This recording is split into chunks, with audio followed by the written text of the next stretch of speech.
नमस्कार मित्रमैत्रिणींनो, मी आज तुमच्यासमोर ज्ञानेश्वरीमधील एक ओवी मांडत आहे.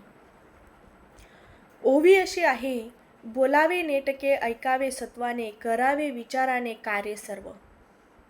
त्याचा थोडक्यात अर्थ, बोलावे नेटके म्हणजे बोलताना शब्द नीट, स्पष्ट, संयमित आणि योग्य वापरावेत. उगाचच खोटं फाजील किंवा दुसऱ्याला दुखवणारे शब्द बोलू नये.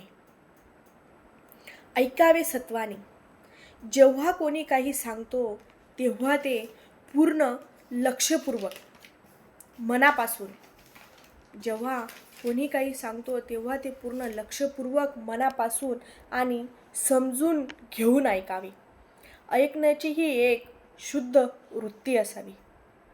करावे विचाराने म्हणजे कोणतेही कार्य करण्यापूर्वी सखोल विचार, विवेक आणि शहाणपण वापरावे.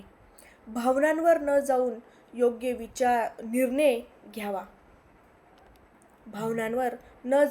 योग्य निर्णय घ्यावा. कार्य सर्व म्हणजेच जीवनातील सगळी कामं ही अशाच प्रकारे चांगलं बोलणं, नीट ऐकणं आणि विचारपूर्वक वागणं यांच्या आधारे पार पाडावी.